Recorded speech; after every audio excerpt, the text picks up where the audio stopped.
श्रावणात येणार नवतेज, या 5 राशींना मिळणार स्वामींचा दैवी संरक्षण. नमस्कार. आपल्या स्वामीनाथ यूट्यूब चॅनलवर तुमच्या सगळ्यांचं खूप खूप स्वागत आहे. श्रावण नुसतं नाव जरी घेतलं तरी मनात एक वेगळीच ऊब येते.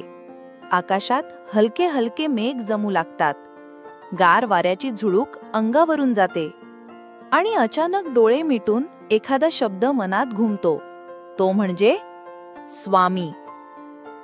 श्रावण हा ऋतू नसतो, तो एक अनुभव असतो. तो केवळ पावसाचा महिना नसतो, तो अंतःकरणाचं शुद्धीकरण करणारा काळ असतो. जेव्हा निसर्ग स्वतःला स्वच्छ करतो तेव्हा माणूसही आतून उजळू लागतो. आणि अशाच क्षणी एका शांततेत, एका गूढ शक्तीतून जाणवतं, कुठेतरी माझ्यावर कुणीतरी नजर ठेवून आहे. हाच तो क्षण असतो ज्या क्षणी स्वामी समर्थ आपल्या हृदयाच्या दारावर अलगद दस्तक देतात. यंदाचा श्रावण काहीतरी वेगळं घेऊन आलाय. यावर्षी आकाशात एक अद्भुत असा योग निर्माण झालाय. जणू ब्रह्मांडाने स्वतःहून ठरवलं आहे की काही खास जीवांना नवसंजीवनी मिळाली पाहिजे, त्यांचं नशीब उजळलं पाहिजे. आणि म्हणूनच स्वामी समर्थांनी या श्रावणात 5 खास राशींना आपल्या दैवी ऊर्जेच्या वलयात घेतलं आहे. या राशींचा सध्या संघर्ष सुरू आहे.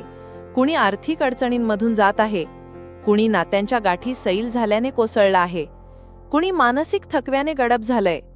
पण स्वामींचं आश्वासन एकच, मी आहे, मी ऐकतोय आणि मी सावरणार आहे. प्रत्येक संकटात साक्षात्कार होतोय स्वामींचा. प्रत्येक अश्रूत त्यांच्या कृपेचं बीज दडलेलं आहे. या 5 राशींचं जीवन आता वळणावर आहे, जिथून पुढचं प्रत्येक पाऊल त्यांच्या आशीर्वादाने उजळत जाईल. वृषभ राशी गेल्या कित्येक दिवसांपासून एका अस्थिर अवस्थेत होती. मेहनत करत होते पण फळ लागत नव्हतं. मनात चिडचिड, घरात वाद आणि आत्मविश्वासात कमतरता. पण स्वामींनी त्यांच्या हृदयातली ही तगमग ऐकली आहे. आता या राशीच्या आयुष्यात स्थैर्य येणार आहे. जिथे नाते सुधारतील, घरात आनंद परत येईल आणि एक विश्वास मनात घर करेल. आता सगळं ठीक होणार आहे. स्वामींच्या कृपेने काही दिवसांत या राशीच्या जातकांना असे संकेत मिळतील की जिथे त्यांना स्वतःला जाणवेल की हे माझं नवसंजीवन सुरू झालं आहे, त्या क्षणी डोळ्यात पाणी येईल, पण त्यात वेदना नसेल तर समाधानाचं तेज असेल. सिंह राशी ते नेहमीच इतरांसाठी उभं राहतात, पण स्वतःसाठी वेळ मिळालाच नाही.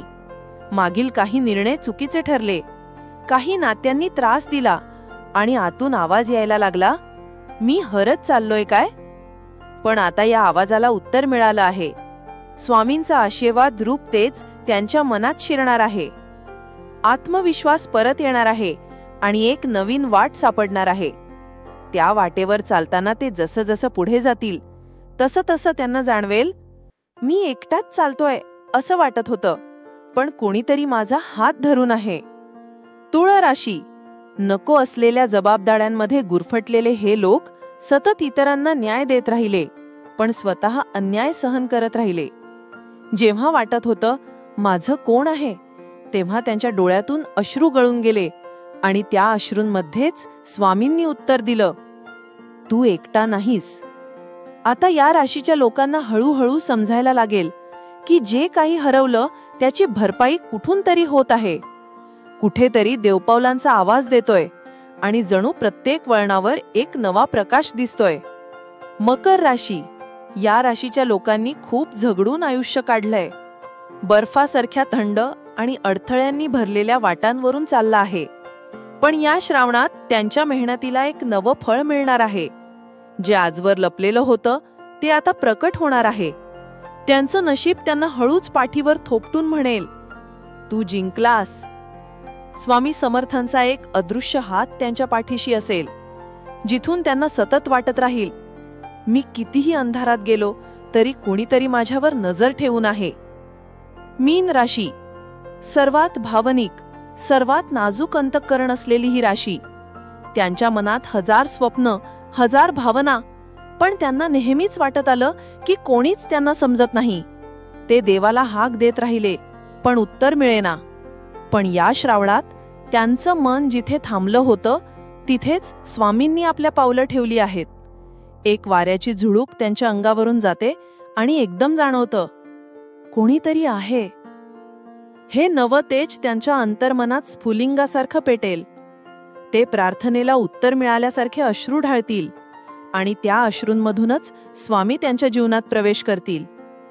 या सर्व राशींसाठी आता काळ वेगळा आहे. स्वामी समर्थ हे केवळ आपल्याला संकटांपासून वाचवत नाहीत, ते आपल्याला उभं राहायला शिकवतात. प्रत्येक क्षणी जिथं वाटत होतं की बस आता संपलं, तिथेच ते नव्याने सुरुवात करायला लावतात. त्यांच्या दयाळू नजरेखाली जे काही तुटलंय त्याला परत जोडण्याची ताकद येते. जे हरवलंय ते परत मिळतं आणि जे स्वप्न फक्त डोळ्यात होतं ते आता सत्यात येतं. हे दैवी संरक्षण म्हणजे संकट नसले तरीही मनात शांततेचा थेंब, आणि ही शांती म्हणजेच स्वामींचं खरं वरदान. कारण त्यांच्या नजरेतून कोणताही जीव कधीच हरवलेला नसतो. आता हे राशीचे लोक जेव्हा त्यांच्या आयुष्यात नव्या उमेदीने पावलं टाकतील, तेव्हा त्यांच्या मागे एक अदृश्य शक्ती असेल जी म्हणेल, जा, मी आहे. त्या शब्दांमधून येणारा आधारच त्यांच्या प्रत्येक यशाचं मूळ ठरेल. त्या शक्तीची ओळख नाही, केवळ अनुभूती आहे, आणि ती अनुभूती म्हणजेच स्वामी समर्थ. तुझ्या चरणी ठेवतो माझं मन, साऱ्या विचारांचं विसर्जन. हात धरशील तू जर एकदा, उजळेल माझं प्रत्येक उद्या. स्वामी समर्थ महाराज की जय. असेच माहितीपूर्ण लेख रोज मिळवण्यासाठी आत्ताच आपल्या चॅनलला सबस्क्राईब करा, लाईक करा आणि शेअर करा. धन्यवाद.